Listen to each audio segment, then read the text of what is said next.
She's a former mayor. They're a former evangelical pastor with dissociative identity disorder. These two like to talk about the topics you're not supposed to talk about.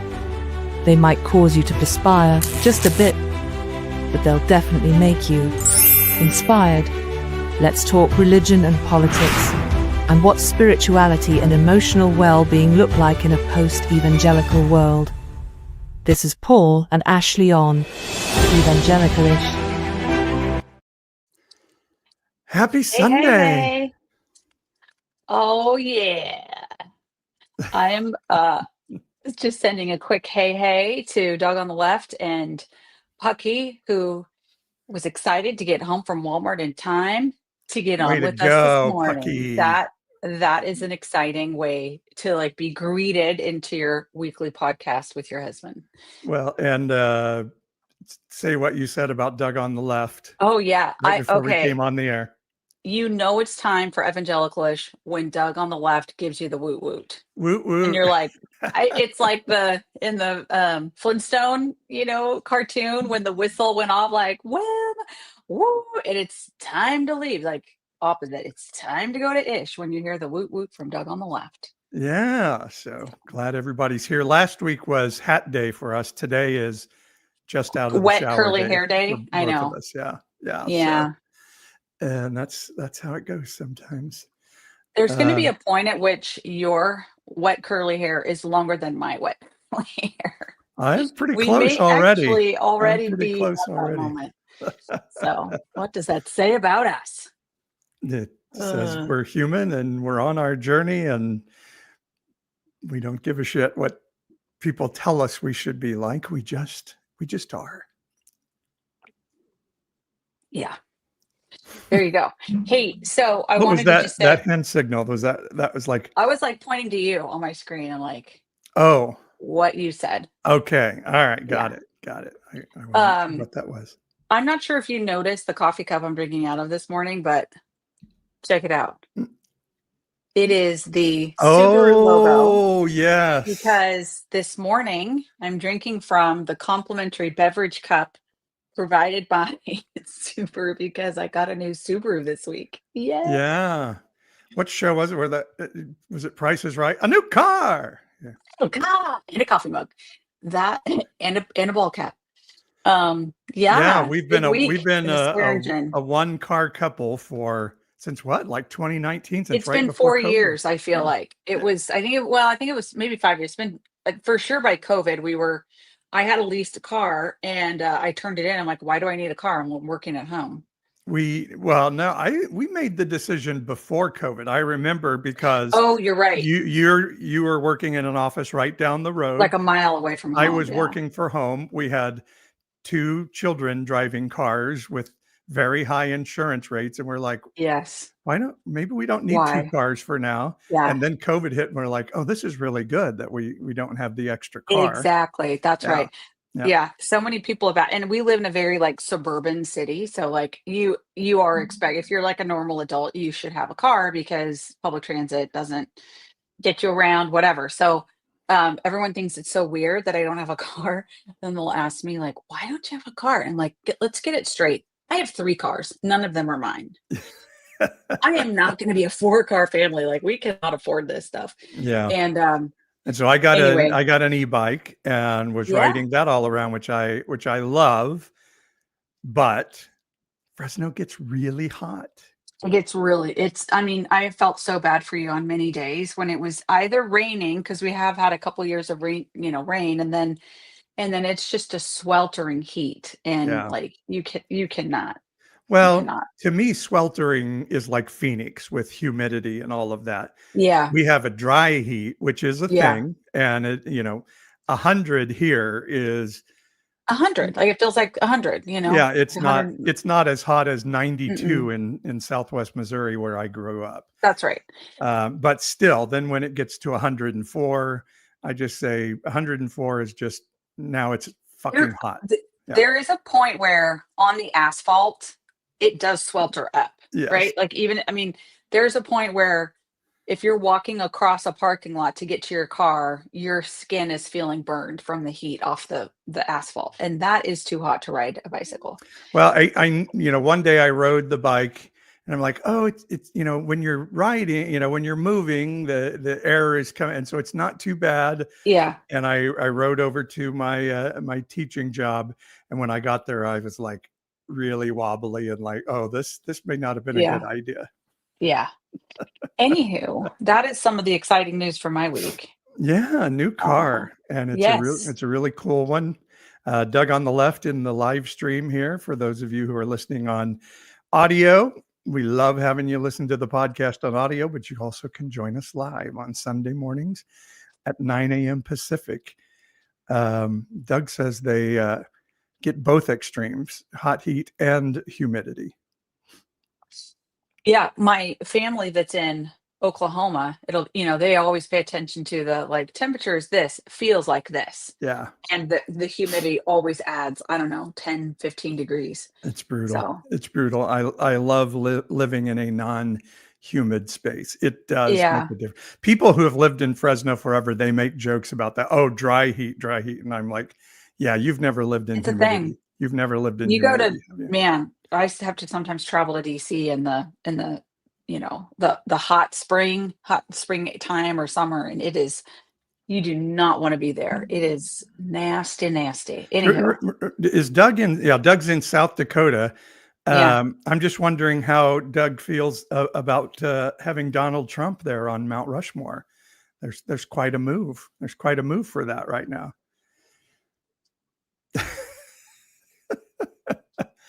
It's so funny.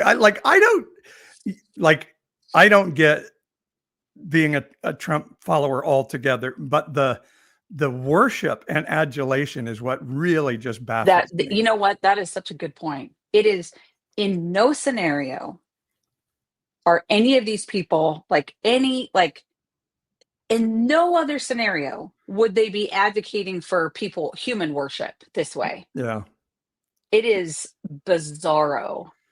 The New York Times did a really interesting piece on Mount Rushmore and why it's built the way that it is. The rock wasn't quite exactly what the sculptor and architect thought it was going to be, and that's why Jefferson is pushed way back and all these. And so it was showing like there is no way to add another face to the mountain without, like, Lincoln's face would fall apart if you start like drilling and blasting next to him. Mm-mm. So Mm-mm. fortunately, it appears geology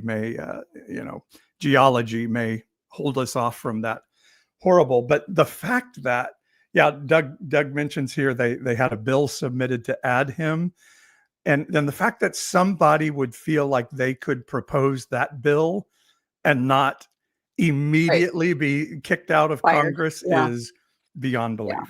Yeah. Yeah. I have been to Mount Rushmore. Did you Yes, know you that? have. Yeah. And I will say it's a lot smaller in person than you imagine it to be. Okay. And the same is true about a lot of landmarks. Like, I think the St. Louis Arch is a lot smaller than just seeing it on TV. Oh, okay. You The know, arch but is anyway, cool though. oh yeah, the Arch is cool. Mount Rushmore is really cool. It's just smaller. So like, yeah, there's no room for anybody But else. it seems to me what I interpreted your experience to be is like you drive a long ways to get to Mount Rushmore. And then you get there and you're like, ooh, wow, that's amazing. Okay, what do I do now? Then you just like turn around and leave, right? Or is that not your experience? I don't honestly recall. I think it's neat to be there. I do. Okay. And I went that region of South Dakota. Doug will tell us in the chat. I think it's the Black Hills region of South Dakota. It's just beautiful. Like, there's a lot of reason to just go and be in that place. And like, then you're like, yeah, and Mount Rushmore. It's really cool. So, but Yeah. I was there by myself, and it was all, like, it would have been fun with family, I think, and taking our kids when they were little. It's why I really want to see the Grand Canyon, and we don't live that far away from it, but I just feel like I'll get there and be like, oh my God, look at this. And I'll just revel in it for a while. And then it'll be like, okay, let's drive home. Well, okay. A good friend of mine went with his husband and two girls this last spring break. And he's like, no, you have you've got to go and just like take it in. So I think maybe what you have to do is plan to, like you know what, rent an RV, drive over, be able to spend a day there, journal, like, take in the beauty, do things more than just like the Chevy Chase and the vacation movie, like, well, okay, let's go, you know. Yeah. Um, All right. All right. I'll have to try it sometime, but yeah. I love the experience of sitting by the ocean. And I do love going to see Yosemite, but I'm not the type of person that's like, I'm going to, we don't go to Yosemite very much, considering we live That right by it's it. an hour from our front door. And people come from all over the world to see it. And Yeah. we like never go. But I do think I'm finding, and I don't know if it's because I'm aging or if there's like a movement and like a consciousness shift that affects, like all of us, but I am feeling more and more drawn to experience like natural, like the outdoors. And I wonder if part of it is like the human race is spending way too much time, in front of screens, talking to each other on Zooms. And, Yeah. but there's just so much, or maybe for me, pulling out of the church and being more in the mental health world. And there's so much conversation about the impact of nature and beauty on your spirit and your mental health. Mm. So I feel like, and of course, you all have heard me talk about the San Joaquin River. Like that has been a symbol for our entire adult lives of renewal and spiritual restoration. And like, tell you this, it's north of town. River Hugger is in the chat, by the way. So as you I haven't seen mentioned, River Hugger yet Yeah. this morning. Yeah. But if I drive north of a certain traffic signal on my way, like I just instantly shift, my mindset shifts, and I'm like, oh, I'm getting close to this place that's so special. So I do think, I don't know, I think I'm maybe changing or something. Well, it's why I love riding my bike for a lot of reasons. There's an EMDR aspect to the pedaling and all, Yes. but just seeing our city from a bike rather than a car, it's a completely different experience. Do you think better or worse? Much better, much better. Other than we have terrible drivers in our town, but being able to see we have beautiful homes here. We have beautiful neighborhoods. And you just get to pay attention. Like, that's why I like walking, and I'm not coordinated enough to like a bike around town, Okay. but I love walking. And any town I visit, like the first thing I want to do, drop my bags in the hotel, start walking, because you see every nook and cranny, you see every face, you can imagine each family, each store owner, all of that. Oh my God, I love it. The school where I teach is breathtakingly beautiful. There's a high school where I did a dual enrollment class right by it that's incredibly beautiful. And that whole neighborhood, it's Fresno High School, the original high school in Fresno. That neighborhood, the home, everything that's built now, particularly like in our White Flightville suburb, exurb, or whatever you call it, all the houses basically look the same. There's little differences to each, but they all pretty much look the same. But you go down to the Fresno High neighborhoods, and they're all named after Ivy League schools, which I think is really cool. And the houses are just not mansions, just small, beautiful, older, unique little old homes. It's wonderful.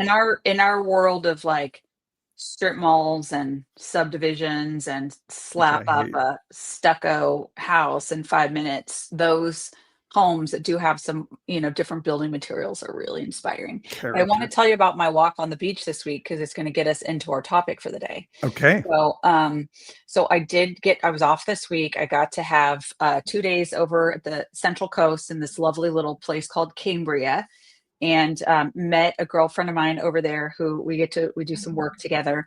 And, one of the literally just like going over there, having a nice dinner, sleeping in a cool hotel, getting up the next morning and taking a walk on a beach. Like, that's just such a wonderful getaway.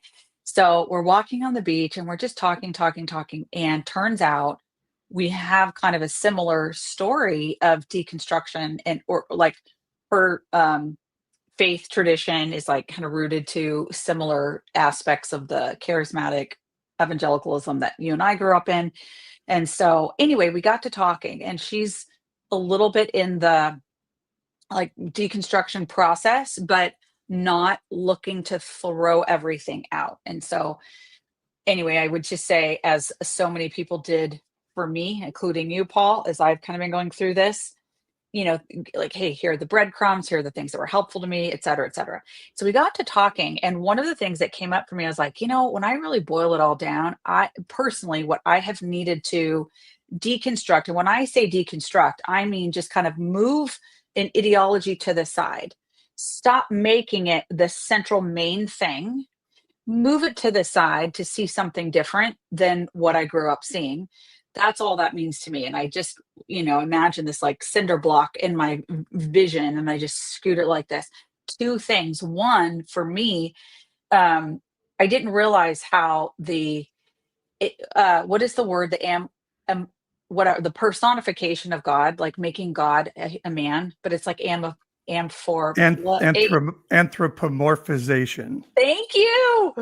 Oh my God, that word. Which is a word I love just because Okay, it's so big and blah blah blah blah. I just say unwieldy. personification, but like That's probably a relating better word. Yeah. Humanizing. How about that? humanizing, like just making myself be like, nope, that's not God. There is not that thing. That is not like God is spirit. God, and that was a big shift for me. But getting to the point here, the other big thing that really I think is fundamental. Oh, should I use that word? I should not use that word. That is foundational. How about that? Foundational to like a deconstruction process is really naming and getting to the root of all that original sin ideology and theology like does to a person. So there we go. Here's today's topic. You I made went on it. a long journey to get us there, but it was a lot shorter than the hour-and-a-half walk on the beach. So boom. Okay. Original sin. We're done with it, according to the title of this podcast. Yes. And Dawn would like for you to put that big word in the I don't know if I can. I would have to get ChatGPT to help me for that. I'm going to do it. You talk about original sin, and I'm going to put it in the chat because I can spell it. I can't say it. Spelling bee day. Who can spell anthropomorphization first? Original sin is, and I have some notes here too to look at, was never taught by Jesus. It's truly not in the Bible. And it was most famously formulated by Augustine of Hippo, which I love that name, somewhere around the 400s CE. So some 400 years after the story of Jesus was crafted and that he was thought to have walked on the earth. And Augustine had a very lascivious life before he became religious. And so when he became this Catholic and this fervent person for God, he interpreted the Bible kind of through that lens. And he also didn't necessarily bother going to the deep original meaning of the text. So he read Romans 5:12, which says, "In Adam's fall, we sinned all." Well, it doesn't say that exactly, but that was Augustine's saying that came out of it. In Adam's fall, we sinned all. And Augustine began to teach that even an infant that has just taken its first breath is a sinner because of Adam. And then, this was guys like John Calvin, who were real hellfire and brimstone guys and controlling religion guys. They loved original sin. Eastern Orthodox Church never accepted that as a theology. Jesus never endorsed it as a theology. It contradicts the idea that creation was made and it was said it was good. And in Ezekiel 18, there's a passage that says the Son does not bear the guilt of the Father. So it's like so many things in Christianity. You take a Bible verse and you say, okay, I'm going to build a theology out of this. And to do that, you have to ignore a shitload of other verses. And so the problem is that we have a theology that harms people. Like, people are running from Christianity, not just because they were hurt and don't like the people. It's a very humanly harmful theology. And I'll wrap this up so you can join in. But I now, having been a life coach for a number of years, I'm now working on my master's in marriage and family therapy. The idea of telling a child you were born evil, you are incapable of good, is so harmful to the human psyche, because people tend to rise up to the expectations you have of them or live down to the expectations. And when we're telling everyone, you're terrible, you're inherently bad, God hates you,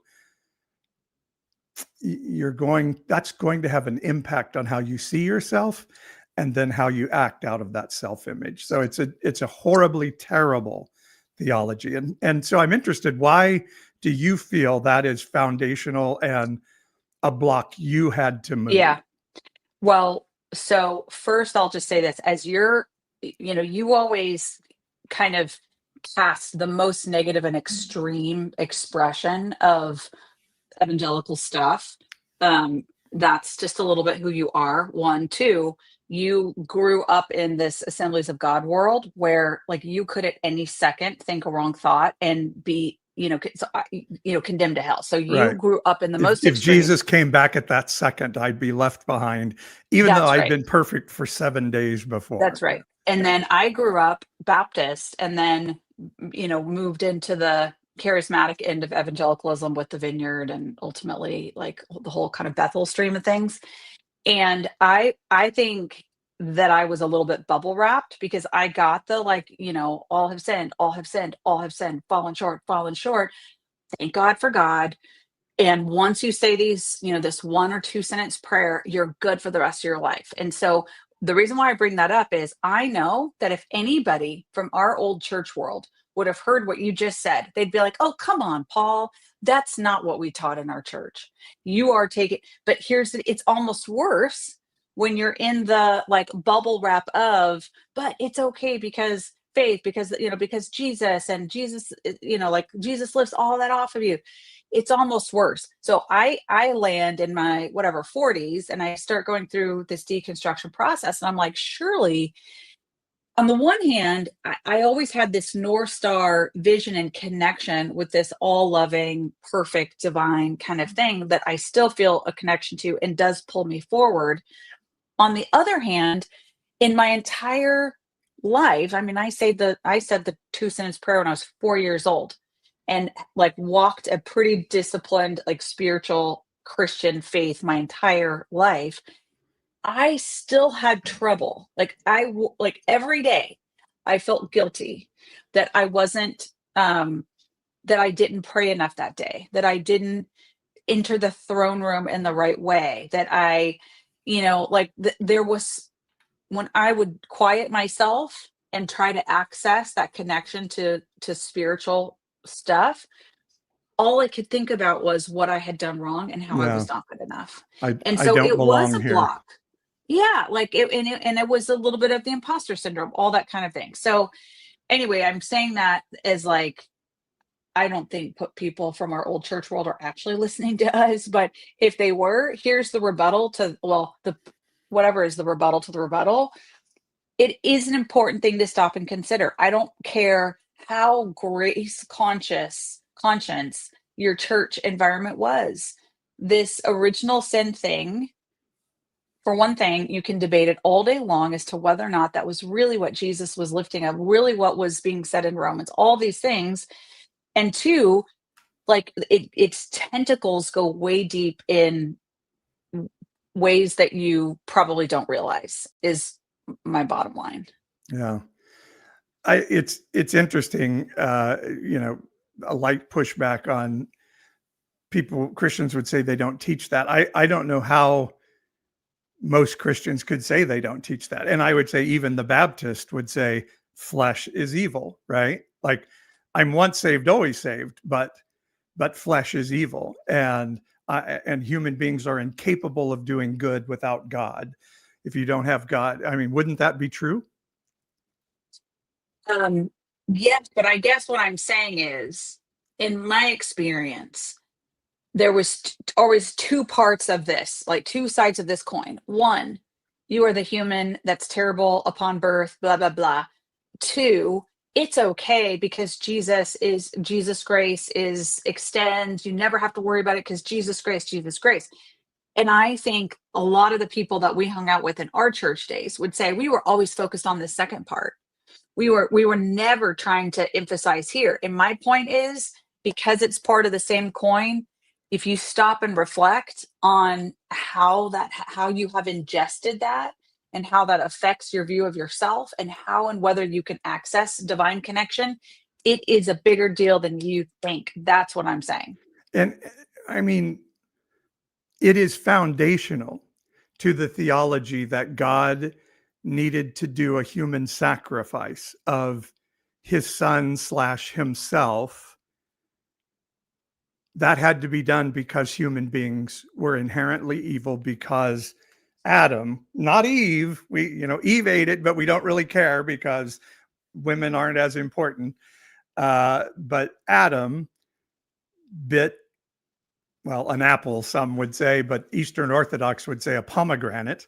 And because of that, we're all foundationally evil. And if we don't, put our faith in this human sacrifice that was done in the horrific Roman Empire, we will burn for eternity. And that's a basic of the theology. You have to be evil to begin with. And that's why you need this very bloody human sacrifice that God somehow determined in his head when he was creating it. It's like, I know they're going to sin. And so I'm going to craft this thing where I have to do a human sacrifice to myself for me to forgive their sins, which is like, why do you have to do that? Like, why can't you just forgive and say, just like, believe my forgiveness? So still the I know. foundation is there. It is. And I think you have much more of a oh gosh, like, I mean, you think about the theology of things a little bit deeper. I think most congregants in the church communities we were in would not be realizing what you're saying. And so this is why I'm coming back around and saying, like, hey, even those of us who are like, oh, it doesn't affect me because I grew up in a grace culture, I'm just encouraging, stop for a second and consider it actually may.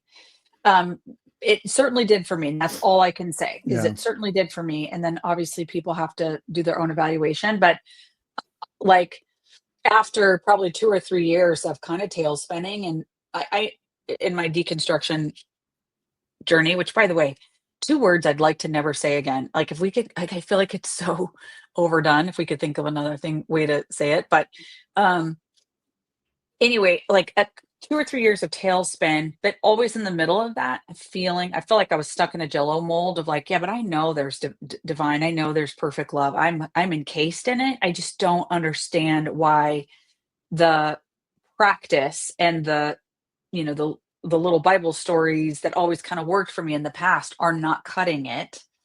And then, which, by the way, a friend of mine, Janet Hagesburg, wrote an amazing book called The Critical Journey. And she and another guy wrote that book. It's pretty, like, I don't know, it's kind of out there quite a bit. She talks about hitting the wall. And there's a point where, like, just in life, you hit this wall, everything falls apart, including your faith, and then the like reconstruction on the other side. But all this to say, like, I never fully realized how much original sin theory was impacting my Mhm. ability to experience, like, calm and love and all that on the inside of me, not anything somebody on the outside of me could necessarily do for me. Yeah. And now working through what I'm learning in school, telling a person, particularly a child needs to be told by their parents they are loved and valued and safe. And if we're not given that, it creates a trauma in our life that impacts our life forevermore. And the focus on the family, Christianity, takes that away from a parent if they fully buy into it. I have to understand that these little children are inherently evil because they'll lie to me. And in therapy, a child telling a fib to try to get out of trouble isn't evil. It's a natural human survival tactic. And instead of saying, "You're terrible for telling that fib, child," you instead say, "I care about you so much, even if you mess up, you're going to be Yeah. okay with me, so you Yeah. don't have to lie." And so the sin theology creates sin. It's what it says in Romans, like the law creates sin. It's not the answer to sin. It creates sin. The rules are not the answer. And so it's so important to tell a child, and then somebody who has been traumatized by a controlling religion, no, you're not Yep. bad. You're good. And when somebody says I did something bad, what I always do with them is like, who told you that's bad? Why is that bad? Let's work through why you did it, rather than just this declarative of right and wrong, good and bad. So I have one more question for you on the like, what is this? Sort of what are the contours of this big block that might be in your vision, that like we're trying to shift it. And then I want to pivot to like, okay, shifted, like let's move forward. Right. What is living without that kind of thinking look like? So the question is, talk about Romans 3, all have sinned. Yeah. And how might a person think differently about that passage? And it's inevitable whenever I start talking about it's important to love yourself on social media, some Christian will come in and say, all have sinned. Romans 3:12, I believe it is, or Yeah. 3:23. That's what it is. And and in some ways it's a little bit of a get out of hell free card for Christians, because when they mess up, they'd be like, well, we're all sinners, kind of the devil made me do it kind of way of looking at things. But when Romans 3:23 says this, and we had our friends Keith and Matthew on, who wrote the book Reading Romans Right. Like when you read Romans, you have to understand there's a very interesting style of writing that book that is different than the other books around, which again goes back to like God didn't write every word of this thing. It's a very interesting, and I think Romans is a fascinating book because Paul, we can know that he wrote this, the Apostle Paul, and he was a brilliant guy. And this is a brilliant thesis on Christianity. Even if you don't agree with it, it's a brilliant writing. But what he's doing is arguing with this imaginary person. This is what this type of writing is. And so imagine an imaginary person saying, well, I don't need your Christianity because I'm Jewish and we are God's chosen people, and therefore I'm good. And Paul is saying, oh, so because you're Jewish, you think you're better than the Greeks? Like, all humans are valuable and all humans have flaws. Being of a particular heritage or lineage doesn't make you better than somebody else. That's what he's saying. He's saying everyone has flaws, and by converse, then the rest of Romans 3, 4, 5 is all about how can you say Adam's sin affected every human without them participating in it at all? I mean, we believe a baby is born sinful, then we come up with these loopholes to get them to heaven when they pass away. But it's this idea of Adam's sin impacted everybody, but Jesus' act didn't. Like, Jesus' act is more powerful than Adam's, so why do you give Adam's this unavoidable power, but Jesus requires a step of you saying what I call a magic prayer and joining a church? So Romans 3 in no way is saying everybody's bad, everybody's a sinner. And in fact, if you read all the way through Romans, it's saying absolutely the opposite of that. as a whole in the story. Did I describe that well? Yeah, I think so. I personally find I find Romans to be a little bit difficult, and I've listened to you talk about this for a long time, and then we had, yeah, the Reading Romans Right, which probably I just need to buy that book and, like, read it. Um, but I don't know, some of this is a little I'm not personally drawn to, like, understanding all the nooks and crannies of things as it like, I kinda go a little more on what I've experienced, but, anyway, I think you did a Well, I good think job. everybody needs, because you're going to have Romans 3:23 thrown at you when you're having this discussion with Yeah, a Christian. And so you need at very least to be able to say, well, I know people who say that it doesn't mean that, and they can explain it to you. And I'm not into all that, yeah, but that's not what that verse says in my mind. yeah. So, okay, so there you go. Maybe we should, drop the link to that book in the chat, Reading Romans Right, and we could also have the fellas come back on and talk more, but, anyway, that could be like a bonus round of I felt like theology. I think you just went away from the podcast there. I just lost you because we were in the weeds of Romans. That's kind of my reaction. But anyway, whatever. You put it out there. That's good. Okay, so now I'm curious, and those in the chat can chime in. Obviously, we'd love to hear your thoughts, and I have some thoughts. But I'm curious, practical tips, like moving forward. Um, let's say we are pulling the roots up of this up out of our consciousness, our spiritual world. What do you experience? How do you experience things differently? How would you coach somebody on, like, how to reorient without an original sin theology? Um, so what I hear from a lot of people through the time I've been doing this work is they'll say, "Okay, I don't believe the way I used to believe, but am I taking my children to hell?" You know, it's Oof. it's like such a powerful thing that has been Yeah. indoctrinated into us that it's like, what if, like, God is going to be really mad at me for this? And, what if I'm wrong? Mm, What if I mm, really am walking a path to hell and taking my family with me? And so you really have to start to unwind the idea that I'm bad. And if I don't recognize that, then I'm on the wrong side of God. And we can, I think we've talked before about just even unraveling like what God is. But just from a human standpoint, if we can start to see, actually, I want to do good. Like there is a desire in me to be a good person. And I feel good when I help somebody with, load their groceries in their car or something like that. When I do human service to another human, it actually feels good. That's in me. And when we start to build on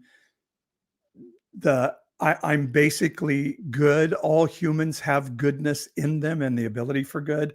I think it starts to change how our brain, well, I know it starts to change how our brain processes input.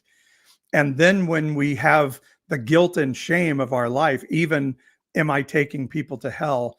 We can start to say, okay, where does that shame come from?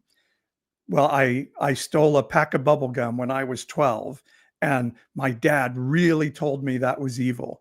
And I've been ashamed of that deep down in my soul. I don't think about it every day, but it laid a burden in my heart. And I didn't steal the bubble gum because I was an evil little kid, an evil human, evil flesh. It's how human beings learn to interact with the world. We want bubble gum as a little kid, and that desire is really a big desire. And so, oh, dad's not going to buy it for me, I'll steal it. And we have to learn, like, oh, that's not a good way to interact with other humans and be the good person I am. So you just starting to unravel the I've done bad things to why did I do those things? Did I do them because I'm inherently evil? Or is there another way to humanistically look at myself and at other human beings as being inherently good? So we this I find this very interesting at this stage of my life. Probably one of the most impactful things, if not the most impactful thing in my life. Well, I mean, like getting married, having kids, and then and this would be the top three. Um, my mom passing in 2021, and like being literally bedside, final moments, and her passing, and still feeling that like a spiritual connection in ways that like so real, like way more real than any sort of spiritual vision or interaction, faith thing I had going on when I was in the charismatic church. And um it made it so possible for me to understand the concept of spirit slash eternal versus temporary and human ideas, concepts that were introduced my youngest age in the church. What I feel like you're saying just there is like that human spirit, that life force that I think is eternal and goes on and exists at the same time as our temporal realm. We would call that kingdom of God or heaven or whatever. That spirit realm um is comprised of this beautiful life force in every human. I think so. This whole like standoff between humanism and Christianity, and like we will fight about these things. I feel like these things actually marry up really well. These ideas of, there is a spirit in all of us and it goes on, past our physical bodies. That's, I mean, I don't, do you know what I'm saying? Like that's, if Yeah. that is, humanism would say the same thing. Like, yeah, every human, like this, the life of every person is valuable in and of itself, period, full stop. That's enough. That's enough to have value for that person. I don't know. I think that kind of like these two ideas don't have to be so at odds. No, I don't think so at all. There's a whole bunch of things to unwind in that of like, who is God? Is God this guy with a long beard sitting on a throne that is the most judgmental, thin-skinned MFer in the universe? And people, oh no, God is love. I'm like, God is love? Like this God that will get angry at me if if I have lust in my heart, which he created and put in me, it's such a crazy thing. And the example I love to give in all of this, and this is not like my bragging on me being a great parent, but one thing that I always felt really good about that I did with our kids, and our kids have reflected this back to me now that they're adults as being important, is I set them down one day and said, when grandma and grandpa say, Santa's watching and you're not going to get presents if you're not good, that is not true. That's not true. And I told them, you don't get presents because you deserve them and you've earned them. You get presents because for Santa and your parents, it is a joy to give you gifts. It makes us so happy to see you thrilled at getting a gift on Christmas morning. And so whenever anybody tells you Santa is keeping a list of right and wrong, forget that. We'll just make it our little secret, and we'll know that you get gifts because you're incredibly loved, not because you've been good enough to earn them. And both children have said that left Yeah. an impact on them. And to which our daughter said, Santa and Jesus sound like an awful lot like the same. And we were Yeah. like, yeah, like we want Santa to be more Jesus But than from a not. clinical perspective, that telling a child that everything you do is getting graded and measured is a tragically harmful, thank you, River Hugger, she says in the comments, I do wish I had a dad like you. Yeah. Has an impact. And likewise, when we tell somebody, you didn't do that because you were bad. You did that because you were using the only tools you knew to survive. And so that doesn't mean it was okay. Like if you harmed somebody else, it's not okay. Out of unhealthiness, we do things that harm other people, and that's not okay. But we don't do them because we're inherently evil. We do them because everything about being human is fighting for value, safety, and purpose, or safety, value, and purpose.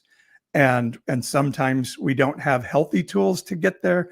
And so we use really unhealthy means to try You to know, do that. I read these words in a book. I feel like it was like an internal family systems, like a Christian presentation of internal family systems, which for me along the way over the last 4 or 5 years, that has been so helpful to like kind of bridge these worlds of, my church version of me and then like my mental health version of me. So I recommend for anybody that sounds right for. And this book talked about like you don't have to walk past your shame to get to divine love. And that's where I kept getting stuck. And my entire, like, again, from age 4 to like 44 or 48 or whatever, um, that is always how I felt when I would try to quiet myself and like have my regimented, prayer time or connection time with God. I would never admit it because if I knew in my church culture, I couldn't be honest about that without getting like sort of dogpiled and like, no, you can't feel that way. Stop feeling that way. That's not. But what I always felt was I was ashamed and I had to walk past that shame. And sometimes I could, and sometimes I couldn't. And so when I put away the original sin stuff, there is no shame.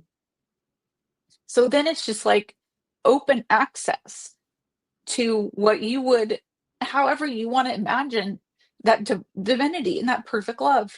For me, I think of, wholeness. I think of like the Holy Spirit that lives in every single thing, every person, like is connected to that divine space or whatever. And like, I imagine, I see it as kind of like a spirit, like a fog. And I just think of all those little bits of divinity in every person contributing to that wholeness and it all being held together by divine something. And it's just always there. And I don't like, I truly don't have to do or say any, like, it doesn't matter who I am, what I've done, what I've not done. That divinity is always there. And I just get to like go sit by the lake. Yeah. And experience it. That's all. Oh, that's beautiful. Yeah, I can remember in my hearing God phase of Christianity, even I was Yeah. striving towards this idea of Yes. A goodness. lot of And pressure. I tell the story of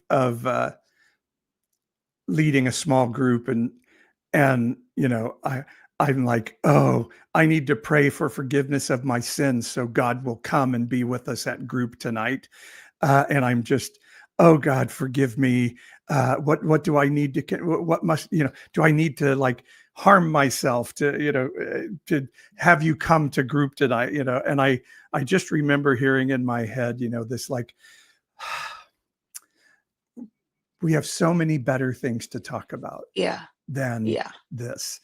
And I don't know where that voice came from now. It may Yeah. be divine. It may have been one of my parts, but it was just Yeah. like, what the fuck? If you want something good to happen in group, focus on the goodness that can happen in group rather than, oh, I'm this terrible person. Yeah. That's us. That's it. That's it right there. So I love If I that. can say one more thing, Yeah. too, like when you're a child, your parents are God. They are the representative of God. I put in air quotes to those who are listening on audio.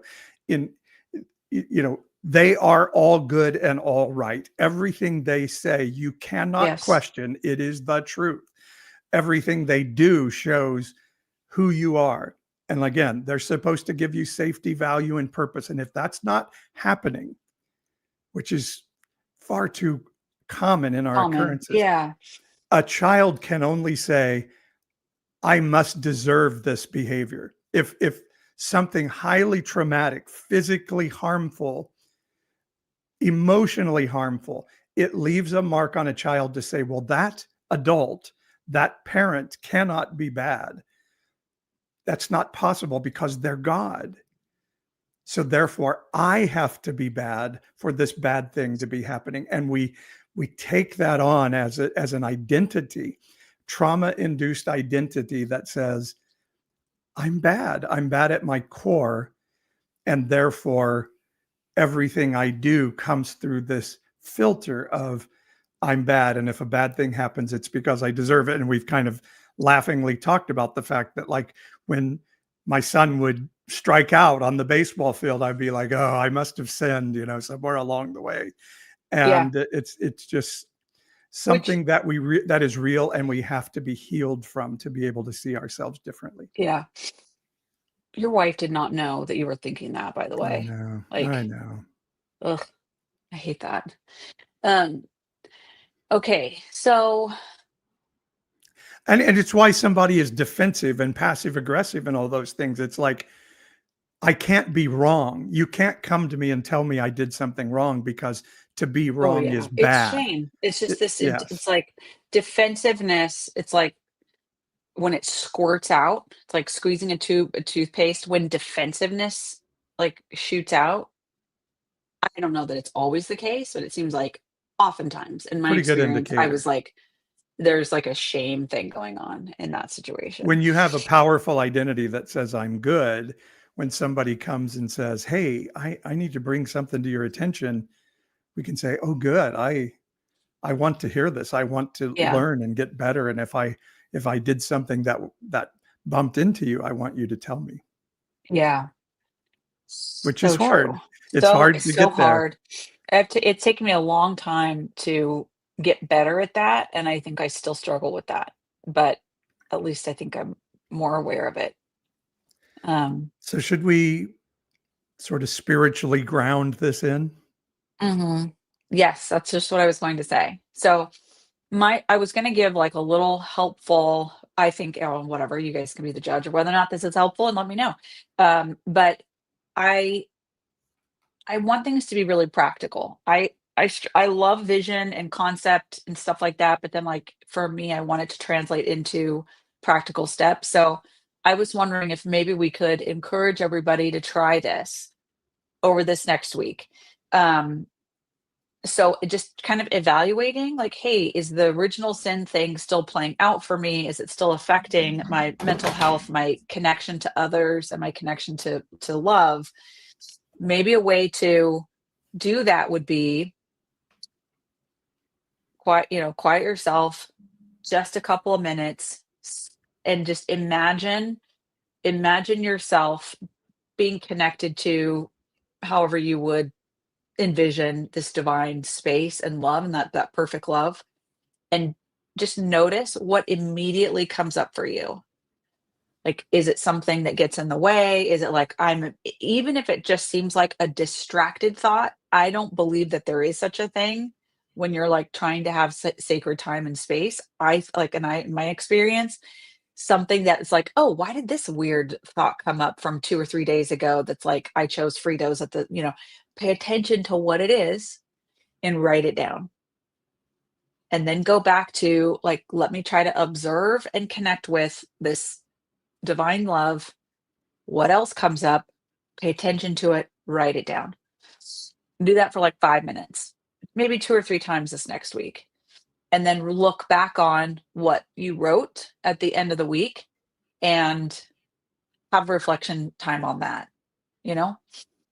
Anyway, Yeah. I feel like there'll be like there's like these clues that come up, and it's like a little story unfolds as to like maybe what's going on for you as you try to access this like spiritual connection.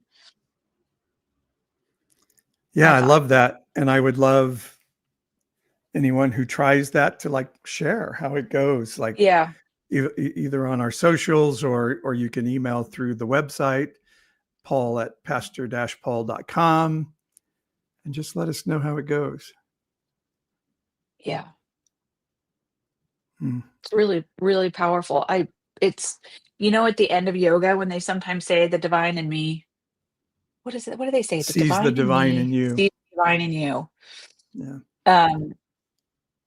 Yeah, I couldn't think of the word because it's at the end of a 60 or 90-minute hot yoga class. I'm like, bitch, get out.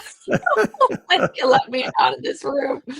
But I really do trust the power of that divine that I think I know is in every person. Mm, And it's a beautiful thing when people turn inward and start accessing that. yeah. And my journey with my DID parts is the parts are looking at each other saying, you did this and it hurt me, like internally, self-hatred, all of those things. And a part named Paul is kind of the main part that everybody's like, oh, that part is so cruel to the rest of us. And the work that we're all working on now internally here is there's a reason Paul did that. Like, he was trying to protect the other parts, and the only way he knew how was to like stuff the bad parts of us that weren't that John Wayne man into a drawer somewhere. And it took cruelty, and the cruelty that part of me learned was the cruelty of my abusive father. And so Paul then became the abusive father to the rest of my inner parts. But so the choice now is like, do we vote Paul off the island? Not possible. Yeah. It's not going to, it would be just the reverse of what was happening before, stuffing a part of us away. So instead, it's a really hard process of the parts saying, I understand why you did what you did. And it wasn't good. It harmed me. I'm not saying it was okay, but I'm saying I'm gaining some compassion by understanding why it was all you knew to do. And it did, in fact, in some ways, save us. And that's a hard work. When I hear you talk about that inner dialogue and that inner conflict, and I think of each of those parts as, as different parts of you, different personalities. It's easy for me to think about work with many human beings and like stakeholder reconciliation and the deep, deep conflict that exists and that we experience in our own community and certainly broader, national and even global. And I think of some of the hardest of the hard reconciliation that I've seen happen with many people. And I think not like as hard as that was, none of it was as hard as dealing with that if it's all, dealing with the inner conflict that's in one person. Yeah. So, yeah. I wrote some notes this morning of a little blessing, I guess I would call it. And I hesitate to use that word because I know that can be sort of Christian triggering. But so I want to give you a real quick blessing before we get out of here. And that doesn't mean I'm better than you and sending you something from on high down to you. It is, we are paracletes. We are paracletes walking alongside one another. Divine in you, divine in me. And it's the encouragement is what it is. Yeah. And bearing each other's burdens and all of that. And before I do that, I do want to mention on our website, evangelicalish.com or pastor-paul.com, you get to the same website either way. There is a page that has frequently asked questions about theology. And so you can go on that page and find original sin and read more about what we're talking about today, why original sin is not a thing and why I disagree with the theology. And so go check that out. And also I have a course called Deconstruction U, and there is a part on sin theology that you can get. It's pretty cheap. I don't know. And that is available. And if you can't afford it, send me a message and we'll make sure you can get it. But there are ways to also learn and educate ourselves on those things. So, Good resources. what's that? Good resources. Yeah. So I just bless you to be able to lay down anything that told you you were born unworthy and that your flesh is filthy and that the acts of trying to satisfy the needs of that flesh are evil. That you were always using the tools you had available to you to have safety, value, and purpose, and pursuing that makes you human, not evil. And I want to bless you to hear from heaven laughter and joy rather than guilt and judgment. That when you always tried to like appease an angry God, you were fighting against the indoctrination in yourself. And it's just something that you can lay down and have peace in your spirit and your body. And you are not fallen, you are becoming. You're not your wholeness, but you're journeying there. And that is beautiful. That is good. And that is worthy of honor because you're good. And there is no God in the universe that is angry at you. I don't know. Maybe that's helpful. Thank you for sharing that. All right. Cleansing breath. Okay. Oof. Be done with original sin.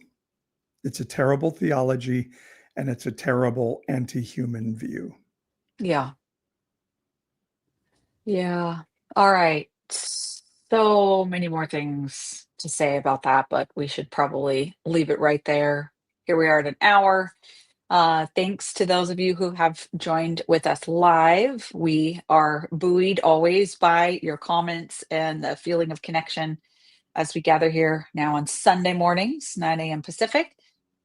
Be sure to tell your friends and post and like and do all the things. And, like, let's help build this community at Evangelical-ish. And, yeah, we really do need your help with that. Just, share, hit the notification bell on YouTube.